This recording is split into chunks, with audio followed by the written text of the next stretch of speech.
और आगाज करेंगे झारखंड के अहम और बड़ी खबरों के साथ। बता दें कि राष्ट्रपिता महात्मा गांधी की 78 पुण्यतिथि के अवसर पर झारखंड के श्रद्धांजलि कार्यक्रमों का आयोजन किया गया और राजधानी रांची सहित राज्य के विभिन्न जिलों में बापू को याद किया गया और उनके आदर्शों को नमन किया गया। मुख्यमंत्री हेमंत सोरेन और राज्यपाल संतोष गंगवार ने आज महात्मा गांधी को श्रद्धा सुमन अर्पित किए और इस अवसर पर दोनों ने बापू के सत्य, अहिंसा और त्याग के विचारों को देश के लिए मार्गदर्शन बताया।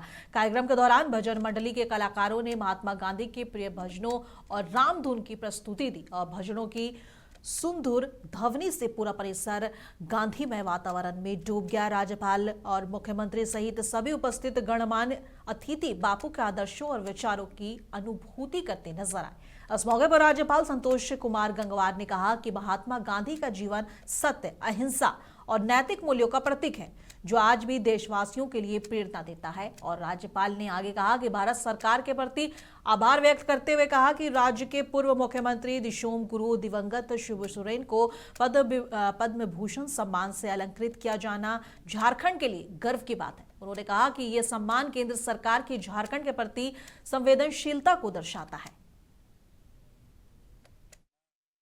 सभी के माध्यम से आज के दिन के अवसर पर महात्मा गांधी जी को स्मरण करते हुए कि वो जितने उनकी बातें सामयिक थी उतनी ही अब है और जिस ढंग से उनका दुखद अंत हुआ वो वास्तव में पूरा देश इससे परिचित है। हम उनके आदर्शों पर चले, ये हमारा विश्वास है। और आज माननीय मुख्यमंत्री जी अपने बीच में हैं। मैं भारत सरकार को बहुत बहुत शुभकामनाएं देना चाहूँगा कि उन्होंने दिशोम गुरु जी को सम्मानित करने का काम किया। ये वास्तव में इस पूरे राज्य के लिए भारत सरकार की रुचि प्रदर्शित करती है कि उनका कितनी रुचि इस राज्य के साथ है।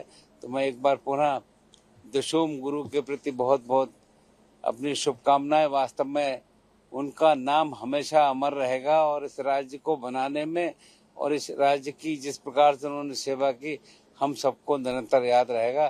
तो एक बार मैं फिर से भारत सरकार को बहुत बहुत आभार और शुभकामनाएं देना चाहूँगा। राष्ट्रपिता महात्मा गांधी की 78वीं पुण्यतिथि के अवसर पर सीएम हेमंत सोरेन की पत्नी कल्पना सोरेन ने भी नमन किया।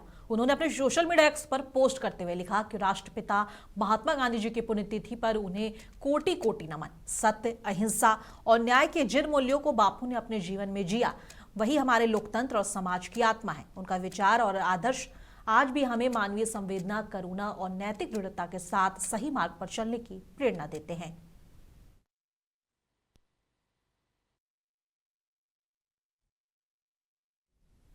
झारखंड सरकार के मंत्री डॉक्टर इरफान अंसारी ने भी महात्मा गांधी जी की पुण्यतिथि पर उन्हें नमन किया है।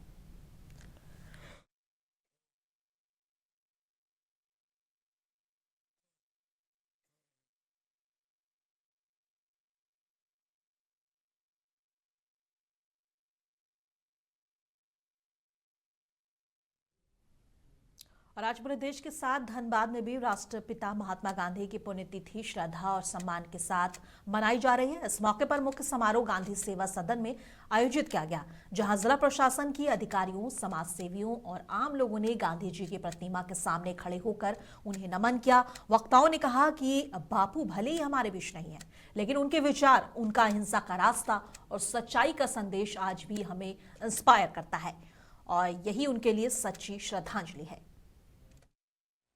पुण्यतिथि है, शहीद दिवस के रूप में हम लोग इसको मनाते हैं। महात्मा गांधी जी के स्वतंत्रता में, भारत देश के लिए स्वतंत्रता के योगदान के लिए उनको हम लोग याद करते हैं। उनका आज बलिदान दिवस है, से श्रद्धांजलि हम लोग अर्पित कर रहे हैं। राज्य में कांग्रेस नेता राकेश सिन्हा ने एक प्रेस कॉन्फ्रेंस की। इस मौके पर उन्होंने आर्थिक सर्वे को लेकर केंद्र सरकार पर निशाना साधा है। उन्होंने कहा कि ये सर्वे देश की असली आर्थिक स्थिति नहीं है, बल्कि सरकार की नीतियों में विरोधाभास को दिखाता है। उन्होंने हेमंत सोरेन के असम दौरे पर जाने की संभावना पर और यूजीसी की इक्विटी रेगुलेशन पर सुप्रीम कोर्ट की रोक पर भी अपनी प्रतिक्रिया दी है। वहीं कर्नाटक कांग्रेस ने ट्वीट कर कहा है कि डीके शिव कुमार सिर्फ नेता ही नहीं बल्कि एक पहचान बन चुके हैं। इकोनॉमिक सर्वे झूठ का पिटारा है और यह झूठ का पिटारा वित्त मंत्री जी, प्रधानमंत्री जी लगातार खोलते रहते हैं और आर्थिक सर्वेक्षण के नाम पर फिर वो झूठ का पिटारा खुल गया। जीडीपी का ग्रोथ 7.2% आर्थिक ग्रोथ में दिखाया गया है। किस आधार पे? देश में कोई इंफ्रास्ट्रक्चर नहीं है, छोटे उद्योग, मंझले उद्योग पूरी तरह से बंद हो गए हैं, डॉलर के मुकाबले रुपया पूरी तरह से धाराशायी है, सोना का रेट आसमान छू रहा है, चांदी 4 लाख रुपया चला गया है। कैसे इस सर्वेक्षण में हम यह मान लें कि जीडीपी हमारा बड़ा है? देश का इकोनॉमी पूरी तरह से ध्वस्त हो चुका है, तो उस ध्वस्त इकोनॉमी को झूठ के पिटारा के सहारे केंद्र की सरकार खड़ा करना चाहती है। धनबाद नगर निगम चुनाव को लेकर भारतीय जनता पार्टी ने तैयारियां तेज कर दी है। धनबाद जिला बीजेपी कार्यालय में मेयर पद की प्रत्याशी चयन को लेकर राज्य स्तरीय कमेटी ने व्यापक रायशुमारी की और बैठक में वरिष्ठ नेता, पदाधिकारी, मंडल अध्यक्ष और कार्यकर्ताओं ने संभावित प्रत्याशियों की लोकप्रियता और संगठन के प्रति प्रतिबद्धता और जनता की स्वीकार्यता पर विचार साझा किया। और सारठ के पूर्व विधायक रणधीर सिंह ने संगठन की एकजुटता, अनुशासन और चुनावी रणनीति पर जोर दिया। कई वरिष्ठ नेता मेयर पद के लिए अपनी दावेदारी पेश कर चुके हैं, जबकि पार्टी जल्द निर्णय लेने वाली है। हम लोग उनको ठीक करेंगे और प्रयास करेंगे कि हम लोग का रायशुमारी से कैंडिडेट हो ताकि सीट हम लोग जीतें। धनबाद नगर निगम हम लोग जीतेंगे, त्रिपुरा जीतेंगे, हर जगह जीतेंगे इस बार हम लोग। अब तक कितने लोगों ने दावेदारी की? कार्यकर्ताओं की इच्छा होती है, कौन कार्यकर्ता चाहता है हम चुनाव भी कितनी संख्या में आए हैं? तो संख्या तो मैं नहीं बता सकता हूँ आपको। कार्यकर्ता चाहते हैं चुनाव लड़े हम, लेकिन ऐसा नहीं है। जो मजबूत प्रत्याशी होंगे जो चुनाव जीत सकते हैं, कार्यकर्ताओं के राय परामर्श, जो कार्यकर्ता राय परामर्श आया है उसके आधार पर उन प्रत्याशी को हम लोग केंद्रीय प्रदेश नेतृत्व को हम लोग रिपोर्ट देंगे।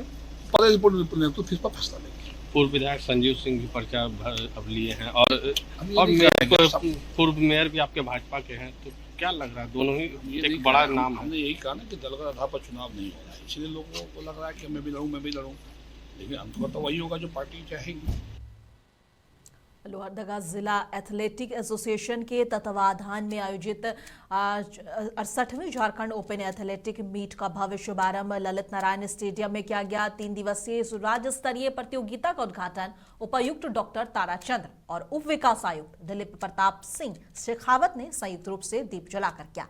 इससे पहले अतिथियों ने स्वर्गीय शिव प्रसाद साहू के चित्र पर माल्यार्पण कर श्रद्धांजलि अर्पित की और खिलाड़ियों को संबोधित करते हुए डीसी डॉक्टर ताराचंद ने कहा कि खेल अनुशासन, टीम भावना और आत्मविश्वास का विकास करता है।